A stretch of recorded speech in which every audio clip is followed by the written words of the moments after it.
A few months ago we learned about a handful of people who were collecting toxic coal mine sludge and purifying it into iron oxide paint pigment. We did as much research as we could, but most of the information we could find on the internet was at least 10 years old. So we put some feelers out in coal mine country to see if anyone knew exactly where this toxic waste was occurring, and we finally got a hit. So we're headed to the airport to jump on a plane bound for eastern Kentucky.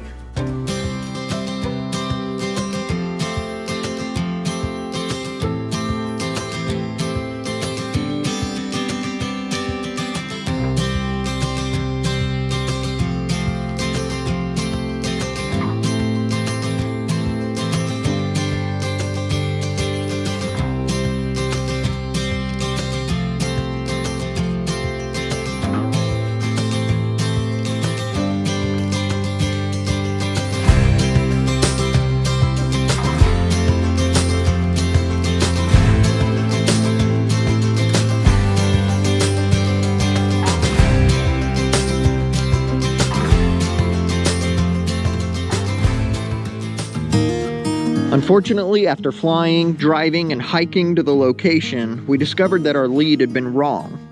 We traveled 2,300 miles and it's not here.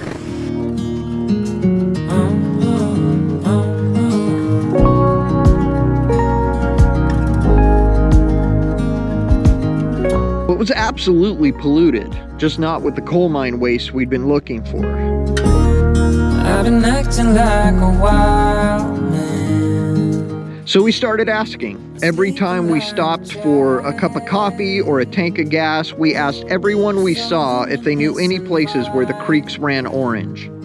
And we drove and we hiked every lead we got until finally we found one spot. Always in bloom for you. It wasn't a lot, and definitely not enough for a full painting once it was processed, but we collected what we could and we kept looking. So many times I've stranded, a castaway on unknown shore, although a stranger in this continent, I'm always in bloom for you. Always in bloom, always in bloom for you. It's 32 degrees. I did not dress appropriately for this. An infatuated light.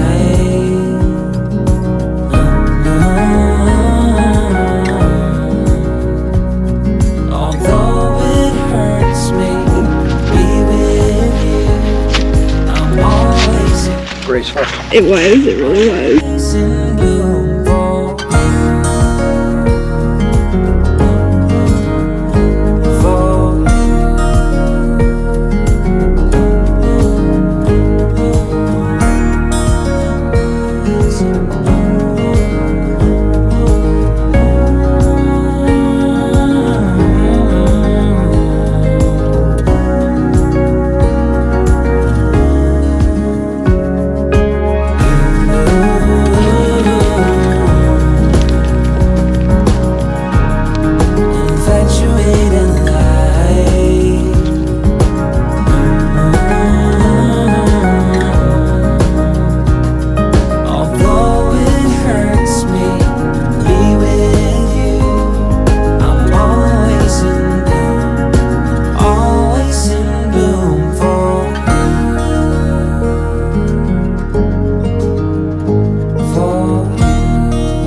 And then we found it.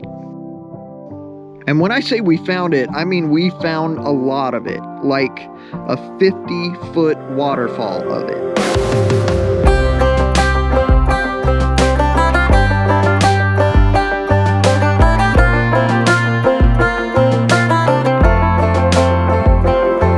Up to that point, we were just hoping to be able to come back from this trip and have a single painting to show for it. I could have never dreamed that I would end up with not only enough material, but in multiple colors. So we have orange here, like a bright orange, even brighter over here. We have a deep red here on this vein. And then where the water is actually flowing over here, it's almost yellow. So that's 3 different pigment colors.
I typically use white paint against a white canvas as the base color of my paintings, but I was quickly realizing that both the orange and the yellow of the coal mine sludge was very light, even as we were collecting it.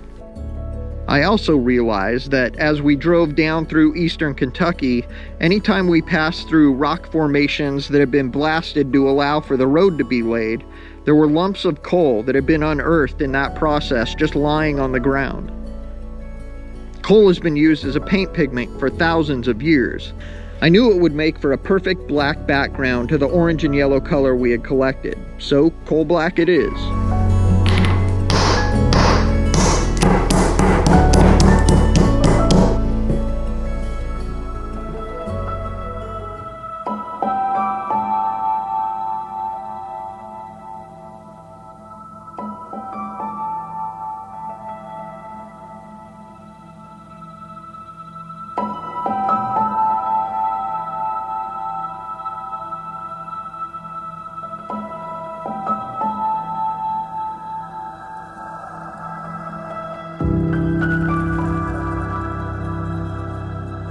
It's always easy to demonize the other side, but 2 seemingly opposing things can be true at once.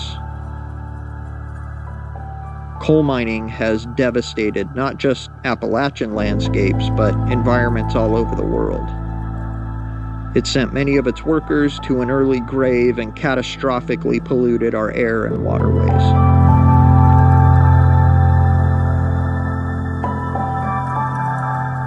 Coal has also powered the development of the world as we know it. In many ways, we judge it while standing in the light it has provided. It's put food on the table of thousands of families and built strong communities that otherwise wouldn't be there. I will forever be grateful to have met some of those families and visited some of those communities on this trip.